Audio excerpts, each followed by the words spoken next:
Voilà, je sors du gîte Le Gria où j'ai été accueilli merveilleusement et chaleureusement par Retno que vous avez pu voir dans la vidéo d'hier. Et là, je suis invité au gîte l'Étoile Occitane chez Isabelle. Je suis invité à boire une petite tasse de café. Et voilà, donc je vais en profiter un petit peu pour faire une petite pause. Allez, j'emmène vous au bout du monde, jour 30, on the road again.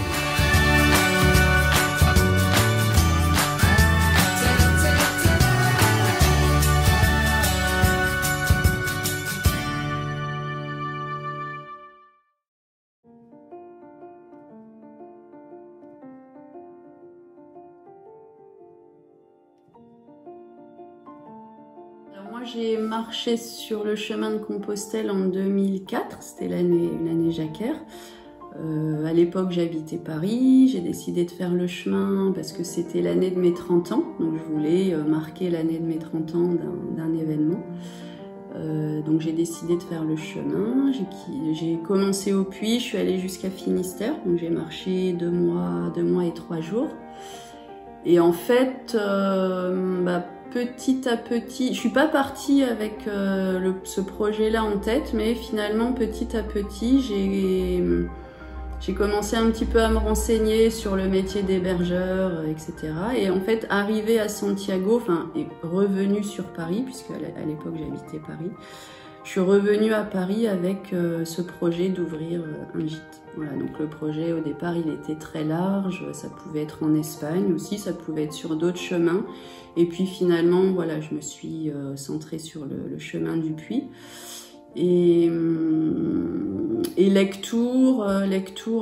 En fait, moi je voulais m'installer dans un endroit où il y aurait un manque d'hébergement, où on aurait besoin de moi. Et en fait, j'ai eu l'information, à l'époque, j'ai démarché sur l'ensemble du chemin en expliquant mon projet auprès des offices du tourisme, des associations, etc. Et en fait, j'ai eu l'info que le gîte communal de Lectoure fermait ses portes et était à vendre. Donc au moment où moi, vraiment, je faisais mes démarches. Donc je suis venue à Lectoure à l'époque pour visiter le gîte qui était à vendre, qui ne m'a pas convenu. Et par contre, j'ai visité cette maison pour laquelle j'ai eu un coup de cœur et l'aventure est partie comme ça. Donc ça, c'était en 2000. Donc moi, j'ai marché en 2004, j'ai ouvert en 2005. Donc moins d'un an après. Donc tout s'est fait très très très vite, sans aucun obstacle. Voilà, tout s'est très bien passé. L'aménagement de la maison, j'ai eu des pèlerins assez rapidement. En fait, mon premier jour d'ouverture, c'était complet. À l'époque, ça s'est passé comme ça. Après, ça n'a pas toujours été le cas. J'habitais Paris depuis plusieurs années. J'aimais beaucoup Paris, vraiment. J'aime toujours Paris. Mais je faisais du sous-titrage pour des programmes audiovisuels, du sous-titrage pour sourds et malentendants, ce que je continue de faire. Et à l'époque, je ne faisais que ça. Et ça faisait déjà plusieurs années, j'avais envie d'un changement. Changement aussi de, voilà, une autre vie. J'avais envie de voir comment on pouvait vivre aussi ailleurs, bien que j'aimais beaucoup Paris. Voilà, je pensais que quelque chose d'autre pouvait m'attendre ailleurs. Mais avant tout, je voulais marquer l'année de mes 30 ans d'un changement. Et puis, d'où c'est venu, je peux pas, j'ai pas une raison bien particulière. C'est quelque chose qui vient du ciel, qui te dit vas-y, pars. Après, le chemin de Compostelle, je le connaissais pas plus que ça. J'avais passé des vacances à Marciac au festival de jazz dans le Gers. À l'époque, j'avais plutôt 20 ans, j'avais rencontré mon tout premier pèlerin.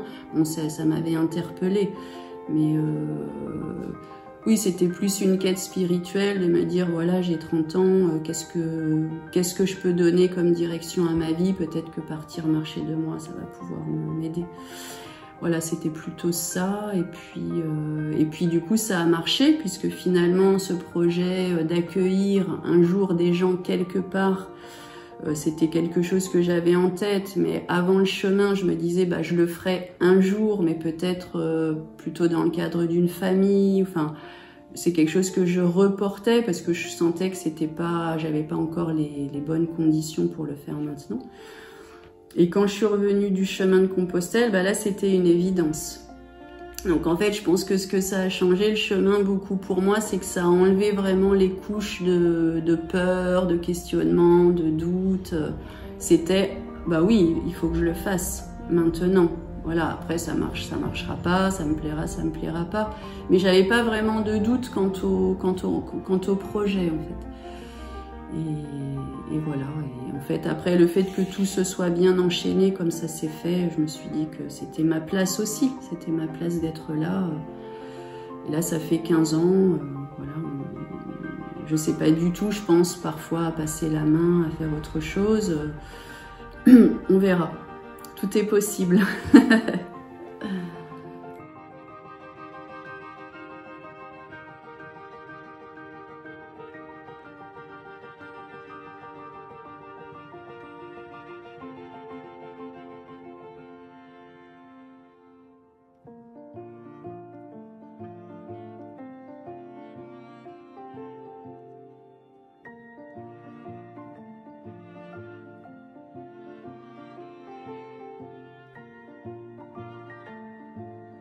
Bonjour Yann.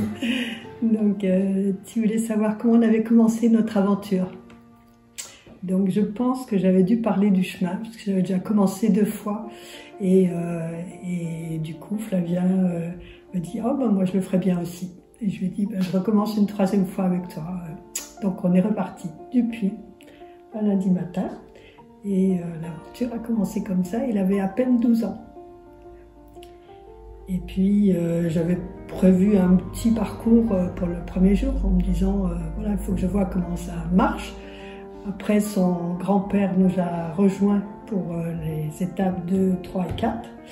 Et donc on s'est arrêté pour la première petite semaine à Saint-Alban. Après on a fait Saint-Alban, Estin. L'année d'après. L'année d'après. L'année encore après on a fait Estin, Cahors. Et on est reparti cette fois-ci de Cahors. On a prévu de faire 3 semaines consécutives, cette fois jusqu'à Saint-Jean-Pied-de-Port. Donc sur le chemin, déjà avec ma grand-mère, on voyage beaucoup, on fait beaucoup de choses ensemble chaque année depuis très longtemps. Et on s'entend généralement toujours bien. On partage beaucoup sur le chemin. Si des fois on est contrarié, on trouve des solutions pour s'entendre. Voilà, c'est toujours des très bons moments. On aime les mêmes choses, par exemple, on va s'extasier devant une fleur, on aime les mêmes gens, les mêmes types de gens. Toi, par exemple, ça a été tout de suite le moral, hop, quand on t'a rencontré. Et puis, disons que au fur et à mesure, Flavien était assez timide au départ, et au fur et à mesure, il entre vraiment facilement en relation avec les gens qu'on croise, et donc ça c'est sympa.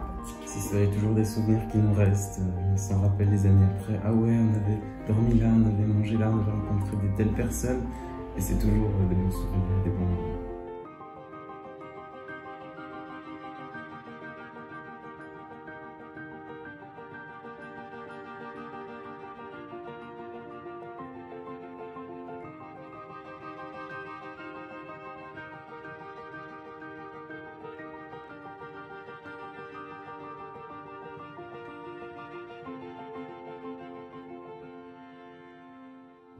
Nous sommes le 15 juillet.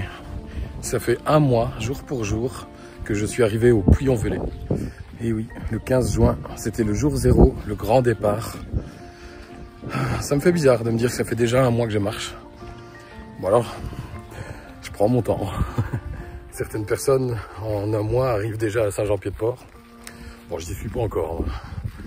Mais chacun son chemin.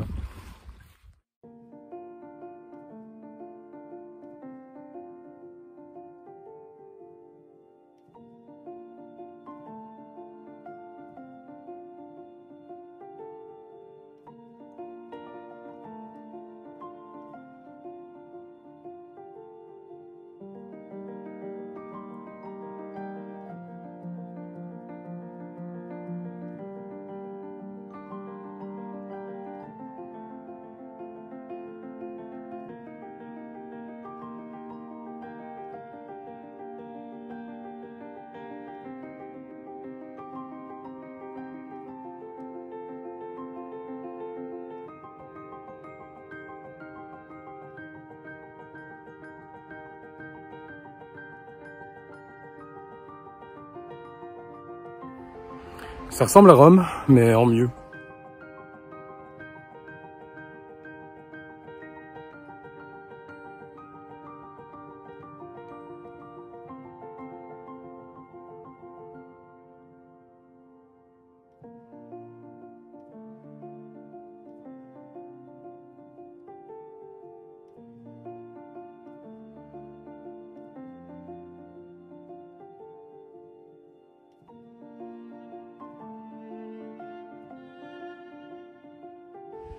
Je suis à Laromieux, un très joli petit village. Et alors sur la place ici, apparemment, il y a 13 chats cachés. C'est un petit jeu, il faut les découvrir.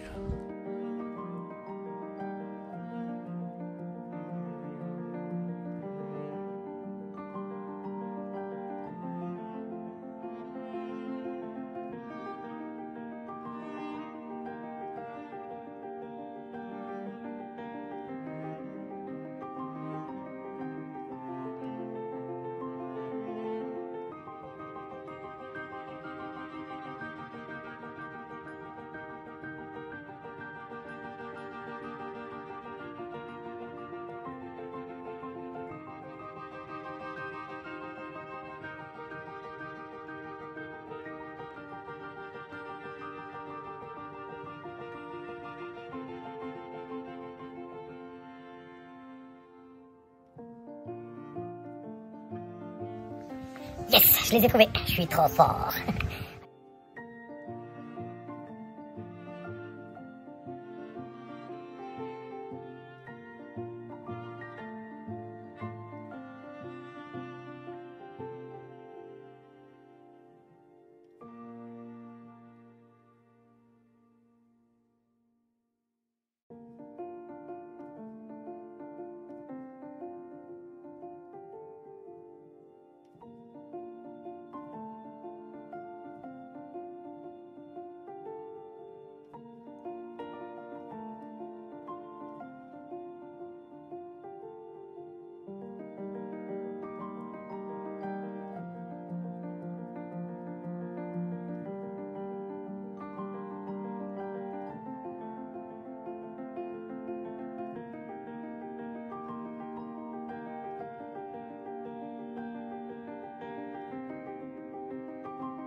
Bon, c'est pas encore fini là, ça me fout un peu le vertige.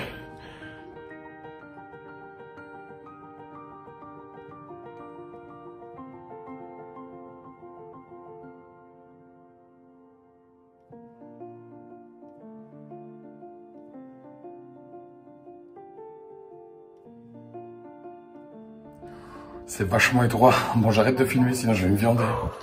Enfin, ça descendait tellement que j'ai cru que j'allais me retrouver dans l'enfer, au centre de la Terre. C'est peut-être ça en fait.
Quoi? Je veux pas passer en vidéo. Pourquoi? Parce que c'est comme ça. Pourquoi tu veux pas passer en vidéo? Parce que je veux pas. Bon, bah, super journée, alors au mieux. Je vous dis ciao et à demain.